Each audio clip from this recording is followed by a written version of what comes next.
know that you are with me every step of the way.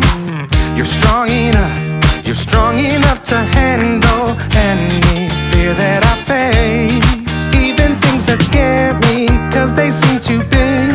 Even all the hard things that make me wanna quit. You're bigger than it all, and you're in charge of it. And I don't feel so worried when I look to you, Jesus. Your love is unforgettable. Your strength is undeniable. With you, nothing is impossible. You are the reason, you are the reason I'm brave.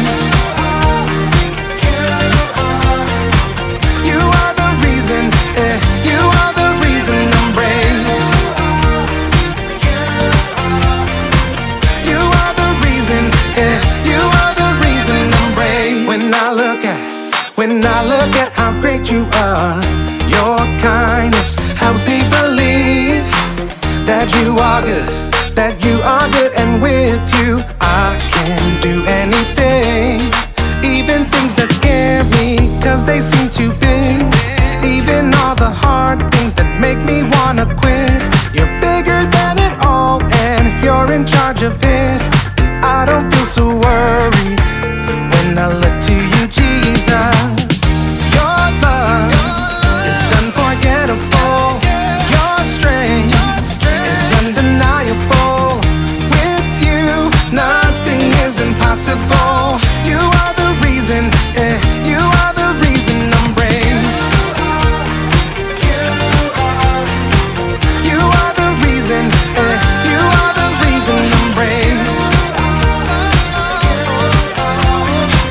You are the reason, you are the reason I'm brave. Your love is unforgettable. Your strength is undeniable. With you, nothing is impossible. You are the reason, you are the reason I'm brave. You are the reason, you are the reason I'm brave. You are the reason, you are the reason I'm brave.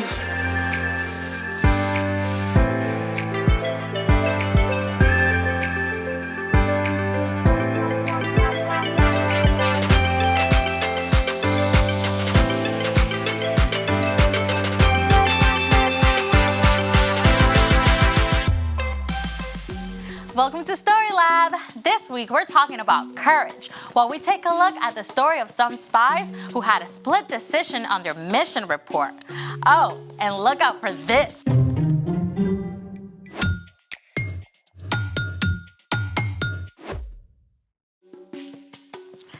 Hey, I'm Amaya. And I'm Zeke. And we're talking about courage, which is being brave enough to do what you should, even when you're afraid. So, let me get this straight. Fear is where courage starts? Yep. I could be a courage champion. What are you afraid of? Okay, super weird, but there's this bedpost in my aunt's guest room I'm kinda scared of walking past. Okay, I mean, people are afraid of all kinds of things. I looked up some of the top fears. Like what? Number 5, fear of getting laughed at. Ooh. Number 4, fear of thunder and lightning. Number 3, fear of big dogs. Number 2, fear of heights. And number 1, fear of snakes and spiders. Now my heart's pounding. I know, right? When fear shows up, it can actually take over your body. Fear really does go straight for the control system. When you face a fear, your brain alerts your nervous system, which triggers the release of stress hormones like cortisol and adrenaline.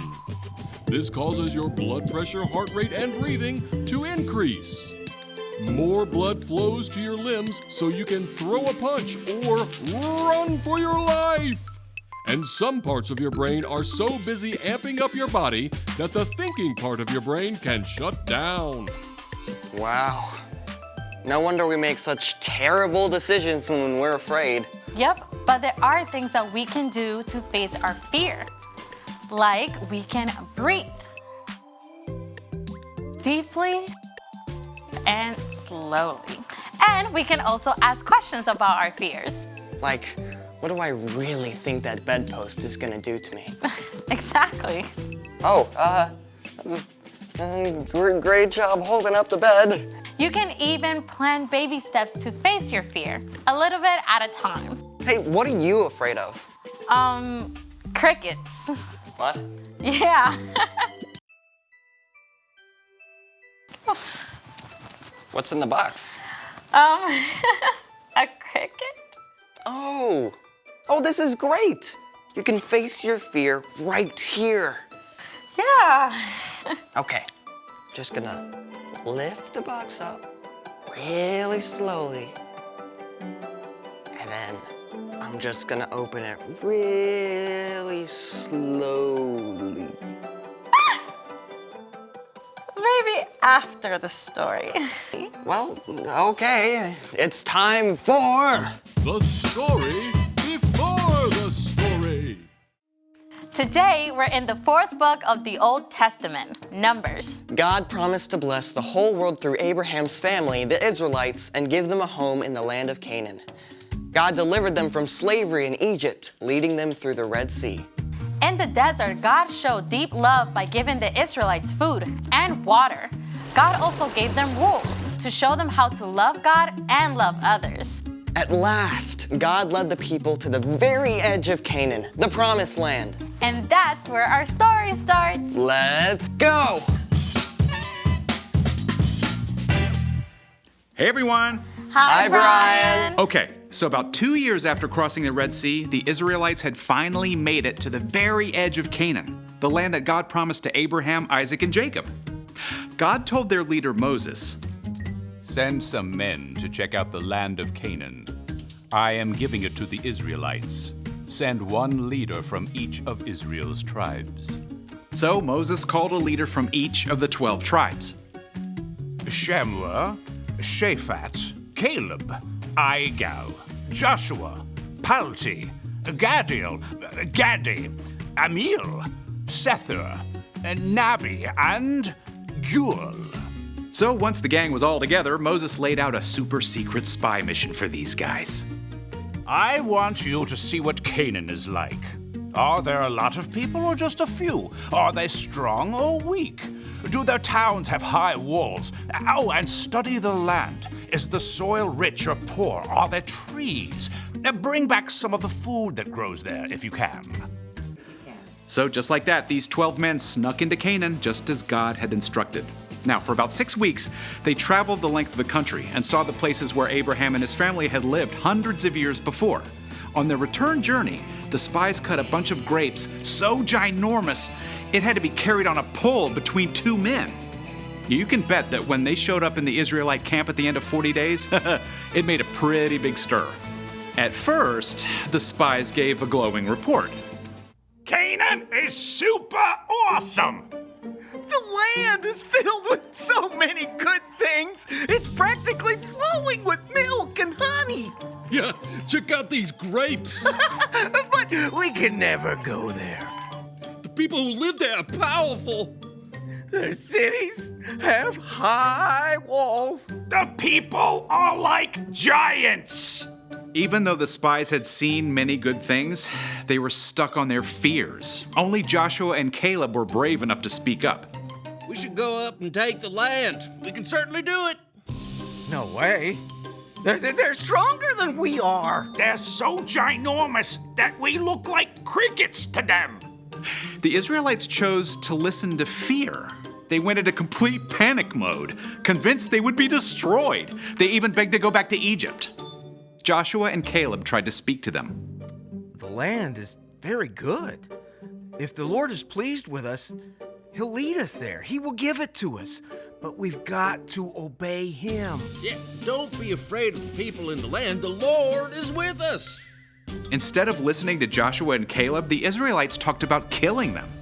But in the midst of all this chaos, the glory of God appeared at the tent of meeting. God spoke to Moses. How long will they refuse to believe in me? Moses begged God to have mercy on the Israelites. Lord, your love is great.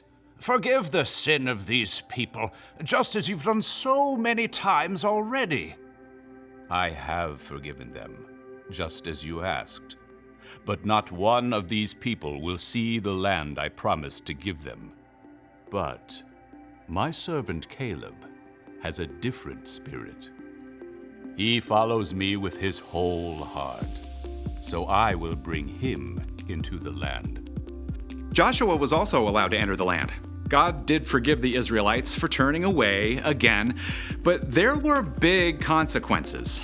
Instead of forging ahead into Canaan, the Israelites ended up wandering and stuck in the wilderness for almost 40 years. Now, by that time, only Joshua and Caleb were still living to lead the new generation, their children, into Canaan. And fast forward, they did. At the end of 40 years, Joshua led the Israelites into the promised land. And right away, they came up to the walled city of Jericho. But with God's help, they faced their fears, and those impossibly strong walls came tumbling down. But that's another story for another day. Wow. I mean, so the spies' fears were real. I mean, their enemies were really strong. Yep, but Joshua and Caleb knew that God had already promised to help them. Yeah, they had to make a choice to do the right thing, even when everyone else was giving into fear. So, what's our part in the story? Well, fear is totally normal, but God can still help you be brave and do the right thing. Yeah, maybe you're in a group where a popular girl is saying mean things about another kid. Your friends might be afraid to speak up because they don't want to get laughed at, but you can be brave and you can speak up because that's not right. Or maybe the fire alarm goes off and one of your friends is really panicked. That happened in my school. Yeah, you can be the one to stop and help them calm down. Right. You never have to face fear alone. When you believe in Jesus and follow him, God's Spirit lives in you and can give you the courage to do the right thing. Even if you are afraid. And that's something awesome to hold on to. Oh, for sure. See you next time. So here's the thing. You can do what you should even when others are afraid. Want to face that fear right now? Sure. I mean, what's one giant evil cricket gonna do to me? Baby steps. Okay. Just gonna pick it up real slowly. Okay, remember your breathing. Release the cricket! Thanks for joining us in the Story Lab. See you next time.